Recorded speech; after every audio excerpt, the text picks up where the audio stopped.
افسانه خلق تاجیک، پهلوان و سیمرغ.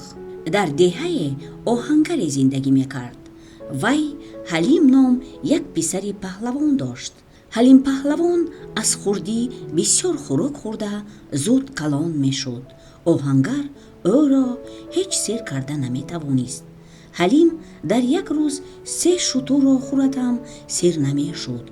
او از پرخوریش شرم کرده قرار داد که از خانه پدر و مادرش برآمده می رود و در یگان جای به شکار مشغول شده تنها زندگی می کند. حلیم پهلوان پیش از رفتن از پدرش التماس کرد که برای او یک زنجیر چلمنی بسازد. وی زنجیر را به گردنش آویخته برآمده رفت. پهلوان در کوه و صحرا گشته شکار کرده خورده می خوابید و خسته باز راهش را دوام می داد. یک روز وی راه می رفت که با صدکن نام پهلوان واخورد. صدکن در روی راه ایستاده یک سده کهنسال را با یک دستش از ریشش کنده ایستاده بود. او همچون پهلوانی زورترین دنیا آوازه برآورده بود. صدکن پهلوانی از خودش قد بلندتر را با زنجیر چلمنی در گردن دیده با او گشتی گرفتنی شد. پهلوانان چنین شرط بستند: هر کسی حریف را غلطاند همان پهلوانی زورترین دنیا می شود. گشتی سر شد. صدکن حلیم پهلوان را از جایش هم جنبانیده نتوانست. حلیم پهلوان با یک زور زدن او را مغلوب کرد. صدکنی مغلوب شده شهرتش را از دست داد و بعد این حلیم پهلوان را بد می دید. هر دو من بعد 4 طرف عالم را همراه دور زده بسیار پرنده ها و درنده ها را صید کرده کشتند و به یک مملکتی دوردست رسیدند. در اینجا شکارشان برار گرفت.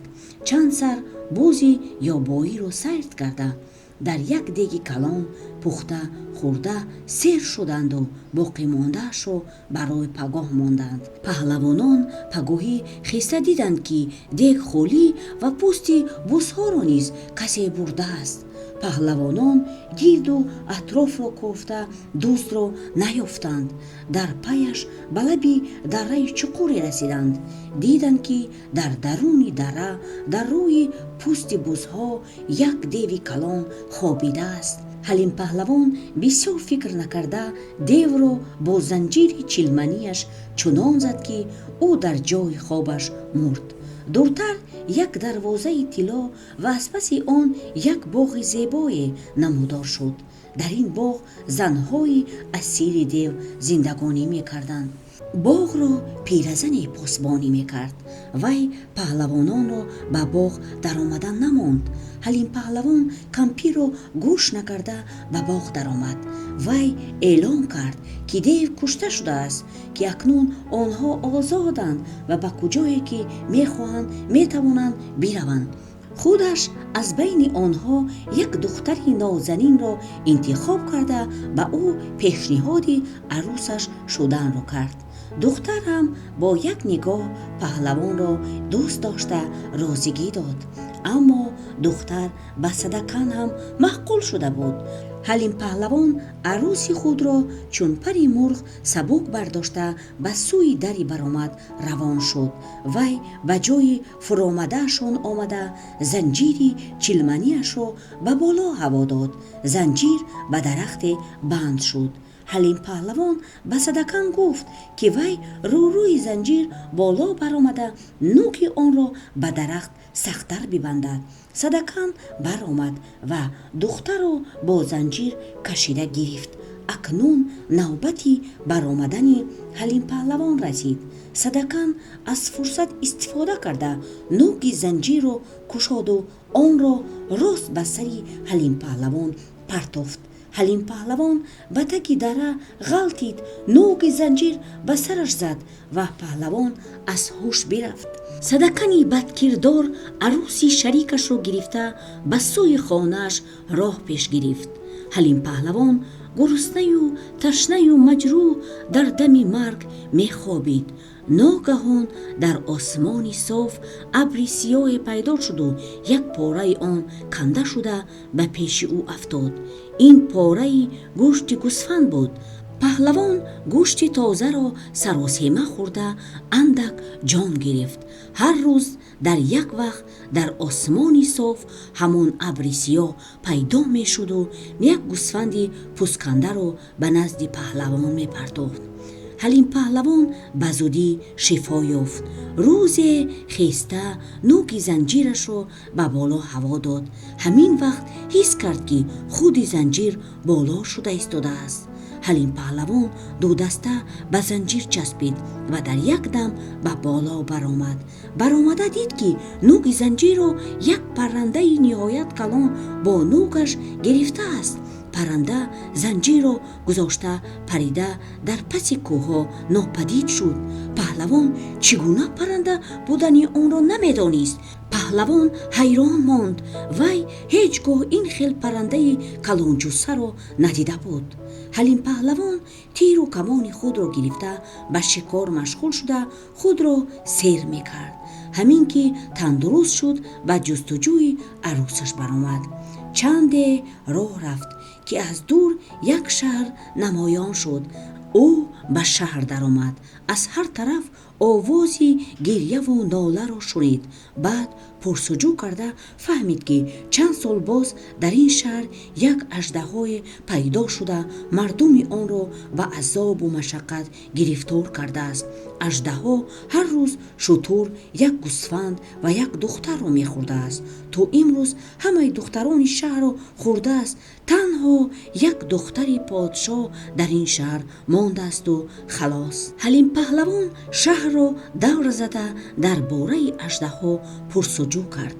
одамони шаҳр ба вай гуфтанд ки аждаҳо дар беруни шаҳр аст ва ҷойи зисташ дарьё мебошад. паҳлавон бегоҳӣ ба макони аждаҳо рафт. аждаҳо ногаҳон фишшозанон ба канор баромада ба паҳлавон ҳамла кард. ҳалим паҳлавон занҷирро бардошта бо тамоми қувваташ ба сари аждаҳо бизад. сари аждаҳо маҷақ шуда ва худи он ларзида ба замин афтод. паҳлавон аз пӯсти аждаҳо як тасмаворӣ бурида ба шаҳр гашт. ба назди қасри подшоҳ омад. тасмаро ба болои қаср партофт. саҳарӣ подшоҳ ба манзили аждаҳо омад. дид ки духтараш сиҳату саломат нишастаасту гӯсфанду шутур ҳам зиндаю саломат дар паҳлӯи духтари ӯ нишастаанд. ҳамин вақт хизматгорони подшоҳ хабар доданд ки касе пас аз куштани аждаҳо як тасмаворӣ пӯсташро ба болои қаср партофтааст. подшоҳ хурсандона духтарашро ба қаср овард ва дар болои қаср пӯсти аждаҳоро дида ба ҳозирин рӯ овард. ин аждаҳоро кӣ кушта бошад? он паҳлавон кисту ҳоло дар куҷост? ҳеҷ кас чизе намедонист ва ҳамагон хомӯш буданд. подшоҳ фармон дод ки дар шаҳр эълон кунанд ҳар касе пӯсти аждаҳоро аз болои қаср бигирад вай духтарашро ба ҳамон одам ба занӣ хоҳад дод. одамони зиёде кӯшиш карданд вале ягон нафар пӯстро аз ҷояш ҷунбонида натавонист. пӯст хеле ғафз ва вазнин буд. баъд худи ҳалим паҳлавон ҳозир шуд. вай пӯстро бо як ангушташ гирифта ба дур партофт. подшоҳ аз дидани ин ҳол хурсанд шуд ва паҳлавонро ба оғӯш гирифту дар ҳузури одамон эълон кард ки духтари ягонаашро ба ҳамин паҳлавон медиҳад. паҳлавон ба подшоҳ миннатдорӣ баён карда гуфт ки вай арӯс дорад. подшоҳ ба ивази некии наҷотдиҳандаи духтараш мехост некие кунад. бинобар он аз паҳлавон хоҳиш кард ки аз вай ягон чиз талаб кунад. ҳалим паҳлавон дар бораи садакани макор разилонаю хиёнаткорона арӯси ӯро дуздида рафтани ӯ нақл карда аз подшоҳ маслиҳат пурсид, ки дар ёфтани арӯсаш ба ӯ ёрӣ расонад. подшоҳ ҳамаи донишмандони шаҳрашро ҷамъ карда фармон дод, ки ба паҳлавон маслиҳат бидиҳанд. донишмандон чанд рӯзе пайи маслиҳат нишастанд ва охир ба подшоҳ чунин хабар доданд: дар куҷое паррандаи накукор симурғ зиндагӣ мекунад. симурғ чунон калон аст, ки як шутурро бо нӯлаш мебардорад. агар вай қаноташро паҳн кунад, офтобро мепӯшонад. аз шамоли қаноти симурғ тӯфон пайдо мешавад. тухмаш хеле калон, умраш ба 2000 сол расидааст. фақат ҳамон парранда мушкили паҳлавонро осон карда метавонад. ҳалим паҳлавон ба донишмандон миннатдорӣ баён карду ба ҷустуҷӯи симурғ баромад. чанд вақте роҳ рафт ва ба назди як чинори баланде расид. нӯки чинор ба осмон дакка мехӯрд. паҳлавон дар сурохии болои дарахт лонае дид ва дар он ҷо бачаҳои кадом паррандае аз чизе ба изтироб афтода садои имдод мебароварданд. паҳлавон ба чор тараф нигоҳ карда мореро дид. мор даҳони калонашро кушода ба сӯи чинор хазида меомад. паҳлавон занҷирро боло бардошта ба сари мор куфт. мор ҷо ба ҷо бимурд. бачаҳои парранда ором шуданд. ҳамин вақт паҳлавон дид, ки як паррандаи калон дар нӯлаш шутуреро бардошта меояд. парранда ба шохи чинори баланд нишаст. паҳлавон ин манзараро тамошо карда фаҳмид, ки ин паррандаи бузургҷуса симурғ аст. симурғ мори мурда ва дар таги чинор паҳлавонро дида гуфт: ин мор пештар тухмҳои маро дуздида мебурд, акнун бачаҳои маро дуздида хурданӣ будааст. бигӯй, чӣ мурод дорӣ? ба муродат мерасонам. паҳлавон ҷавоб дод: маро аз гуруснагии ҳалокатовар халос карда ва ба бардоштани занҷир магар ту аз дара набароварда будӣ? симурғ бигуфт: ту деви баркидорро нес кардӣ. ман ҳам ба ту дар рӯзи сахтат мадад расонидам. боз чӣ мурод дорӣ?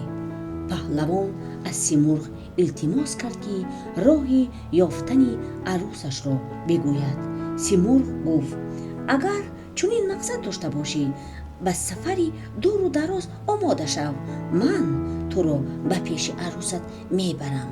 ба болоям нишаста маро сахт дор, ки нағалтӣ. паҳлавон гуфтаи симурғро иҷро кард. симурғ қанотҳои калону тавонои худро кушода зуд ба боло парида рафт. онҳо аз болои кӯҳҳо, бешаҳо, баҳру дайроҳо гузашта мерафтанд.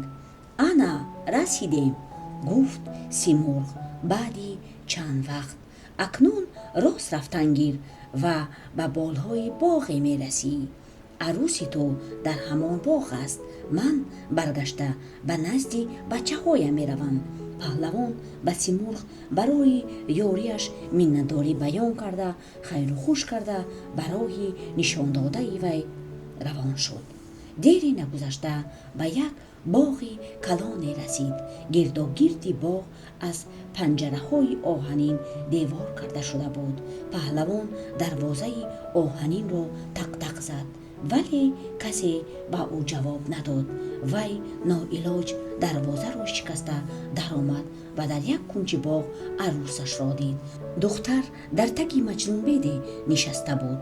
дар пеши духтар садакани дӯст истода талаб мекард, ки зани ӯ бишавад. ҳалим паҳлавон ба пеши садакани фиребар омада аз дасти ӯ гирифт ва баланд бардошта чунон ба замин зад, ки садакан ба замин даромада рафт. баъд ҳалим паҳлавон бо арӯси нозанини худ ба ватанаш баргашта занҷирро аз гарданаш гирифта монду тамоми қувваи паҳлавониашро ба хидмат сарф кард. ҳалим паҳлавон бо арӯси нозанинаш хушу хушбахтона зиндагӣ мекард. ана ҳамин буд афсонаи паҳлавон ва симурғ. شاد و خرم باشد.